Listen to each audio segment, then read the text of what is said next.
Hello friends, ये है आपका लॉ ऑफ क्राइम भारतीय न्याय संहिता 2023 का पेपर, जिसका पेपर कोड है आपका 1006।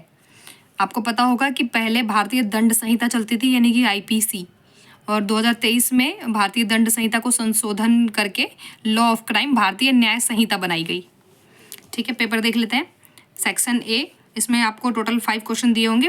पांचों के पांचों क्वेश्चन आपको करने हैं। 75 वर्ड्स आपको मैक्सिमम और मिनिमम लिखना है। एक क्वेश्चन 4 नंबर का है। टोटल जो ये सेक्शन ए होगा वो 20 नंबर का होगा। देख लेते हैं क्वेश्चन। पहला प्रश्न है आपका, विधिक पागलपन तथा चिकित्सीय पागलपन में अंतर बताना है। Acts non face it रियम निसी mains seat रिया के बारे में आपको कम से कम 5 से 7 लाइनें लिखनी है। छल के बारे में आपको कम से कम 5 से 7 लाइनें लिखनी है।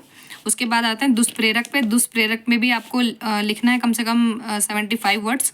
उसके बाद है पीछा करना, इसके बारे में आपको लिखना है। अब आ जाते हैं फ्रेंड्स सेक्शन बी पे।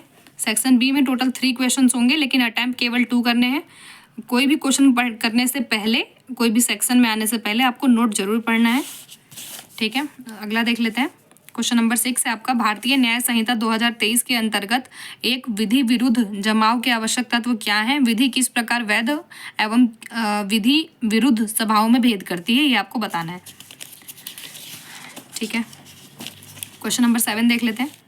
क्वेश्चन नंबर 7 है आपका, आपराधिक विधि में अपराध की अवधारणा क्या है? किसी कृत्य या लोप को अपराध माने जाने के लिए कौन कौन से तत्व उपस्थित होने चाहिए?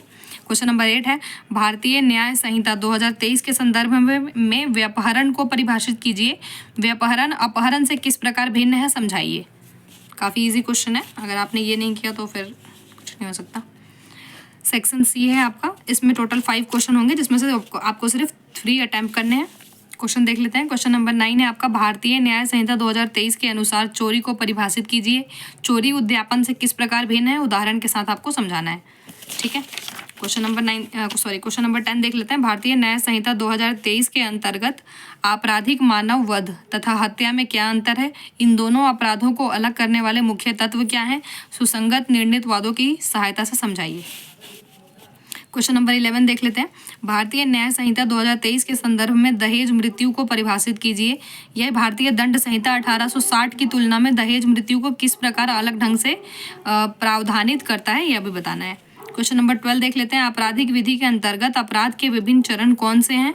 आपराधिक विधि प्रत्येक चरण को दायित्व तथा दंड के संदर्भ में कैसे संबोधित करती है, यह भी बताना है। क्वेश्चन नंबर 13 देख लेते हैं। इसमें एक्चुअली 3 पार्ट में दिए हुए हैं, इनमें से कोई 2 पार्ट आपको करने हैं। पहला पार्ट देख लीजिए, आपराधिक विधि के अंतर्गत अन्वयिक दायित्व पे आपको बात करनी है। दूसरा है भारतीय न्याय संहिता 2023 के अंतर्गत बालकों के विरुद्ध अपराध, उस पर आपको बताना है। उसके बाद है क्वेश्चन नंबर सी, व्यक्तिगत प्रतिरक्षा का अधिकार, इसके बारे में आपको बताना है। ये था फ्रेंड्स आपका पेपर लॉ ऑफ क्राइम का।